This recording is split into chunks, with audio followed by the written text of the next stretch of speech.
Good day, folks. Welcome back to M&M Weekly, where we talk about movies, media, and everything in between. And now for today's movie review. I gotta be honest, I was struggling with a good intro for this review. But really, can you blame me? Given that today's review chronicles Wall Street, it's not easy to crack into. Now sure, Wall Street is one of the places where just about every millionaire made their fortune at. It's just nothing the fact that the two stores on Wall Street inspired one of the biggest movie fan bases of franchises of all, such as the Wall Street movies with Michael Douglas and Shia LaBeouf, along with the ever-successful Martin Scorsese film, The Wolf of Wall Street, with Leonardo DiCaprio and Jonah Hill. Now, those films were basically big films because of one thing and one thing only. They talked about Wall Street. Wall Street Might Never Sleeps, which again starring Michael Douglas. It basically talked about all the what goes on Wall Street, but The Wolf of Wall Street with Leonardo DiCaprio, it basically commented on Wall Street, told a story about Jordan Belfort, the guy who made money off of Wall Street, while also becoming one of the most successful brokers on Wall Street, and it showed all his debauchery that went on there. And as such, granted I've never actually done any real investing through Wall Street, and I don't think I ever will. Well, it's actually getting to Wall Street, it's actually a hard thing to do. It's easy to invest money in something, but it's really rare but it's highly unlikely. But sometimes it's highly unlikely that whatever you invest in Wall Street, depends on what stock you invest in, will either double your output or have you lose everything in the end. So, case in point, Money Monster, directed by Jodie Foster, known for starring in films like Elysium, especially known for a directorial debut, the underrated film The Beaver of Mel Gibson. Great lead cast involving George Clooney, as well as Julia Roberts and Jack O'Connell. And reportedly, the film was said to be based around George Clooney, who plays a Wall Street pundit, who ends up being taken hostage on his show by an angry investor. Who invests his life savings in a lucrative new plug on Wall Street, but after the plug drops, he loses all savings, and he hijacks the show and takes Lee hostage as he wants answers for what happened. So basically, yeah, I had a lot of interest in this film. Not only because it was actually the only other film outside of the horror film The Darkness, which I did not care to see, and plus it wasn't out of those two films, that was actually the most interesting, and plus I heard a lot of good buzz around it going in, so I took a look at the Money Monster. What is that up to? Going in its favor. And I do want to give this movie some credit for actually being one of the best movies this week by a landslide. However, as much as I do think this film is good, there are some points about it that do kind of not add up too much. So it's a good film, no doubt about it, but no more than that. So let's talk about the main subject matter behind Money Monster. As I said, I already attained the plot. But first things first. Let's talk about the directing, and especially the acting, the direction, and the production of this film. Now, like I said, Jodie Foster handled the directing for this film. I haven't seen any of her films before this. So the only one I know of is The Beaver with Mel Gibson. Again, I never saw it, but as the director for this film, I do want to say that for a thriller film and drama film, she actually pulls off a good level of suspense to keep things really invested in Jack O'Connell, especially George Clooney's characters, and she definitely keeps this movie at a fast pace and offering some good insight about the movie along the way, about Wall Street along the way, and that's all I can really say about that. Let's go into the strongest suit I actually think I can easily pinpoint is obviously the cast.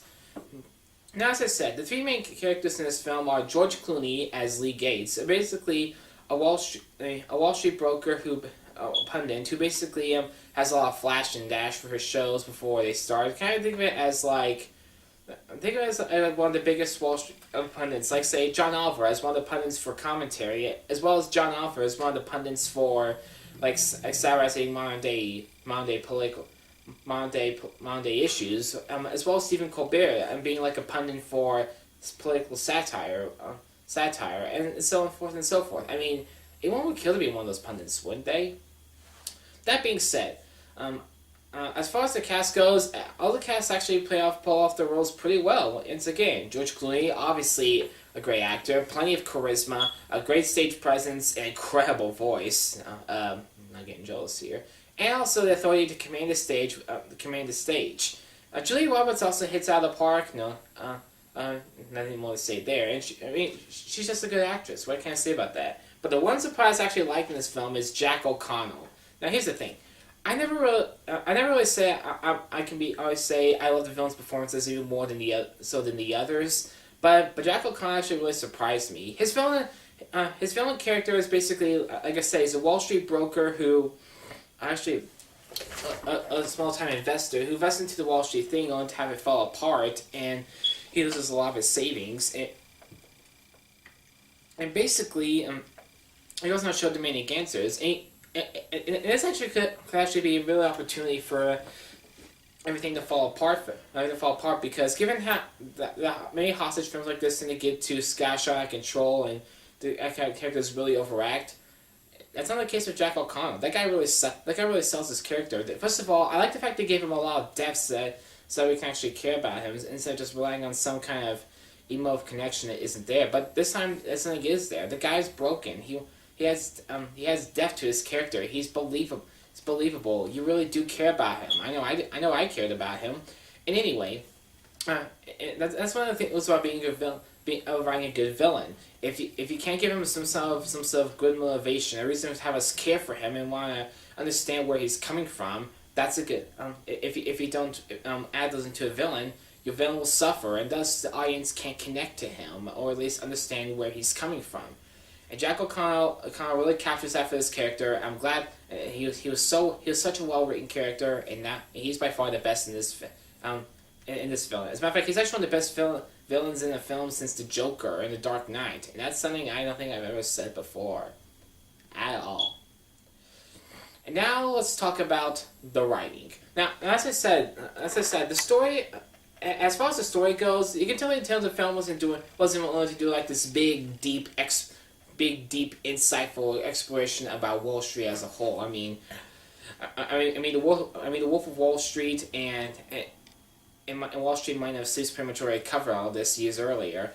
But I do like the fact that they actually take a more interesting side of it all. Because basically what the movie does point out is that sometimes the Wall Street bankers on Wall Street can kind of use the stocks to kind of line their own pockets instead of just using it to pay send the government to pay taxes or better yet, use the stocks as felonies just to line their own pockets so they can just spend the money on stuff that Jordan Belfort would do in The Wolf of Wall Street.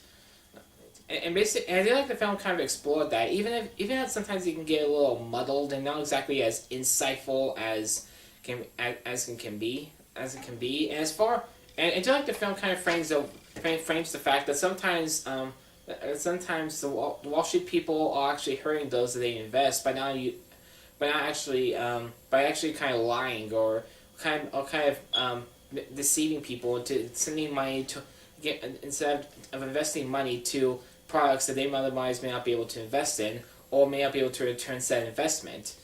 But that's subjective. Either way, I'm gonna make this short and sweet. I actually think I really do like Money Monster. Sure, George Clooney is good in his role. Jack O'Connell was excellent. Julia Roberts is great. The entire cast was also good. Giancarlo Esposito, especially, that guy was good. And overall, yeah, this film's actually really great. The story's well written.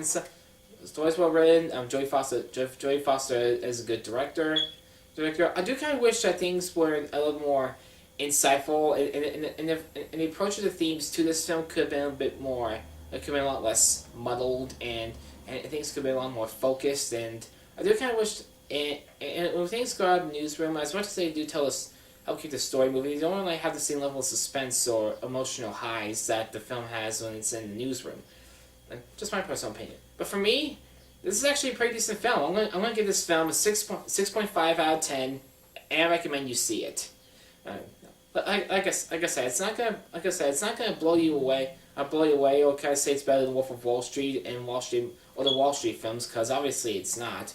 But if you want a good film, a good film that'll make you think twice before investing in Wall Street. Check it out. However, unlike Wall Street, this movie is definitely worth your money.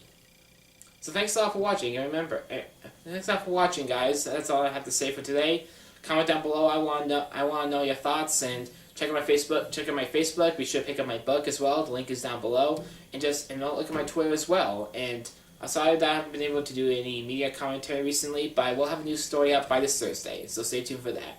Until then, I'm Russ Butler. This is M&M Weekly, and I'll see you next time. Good day.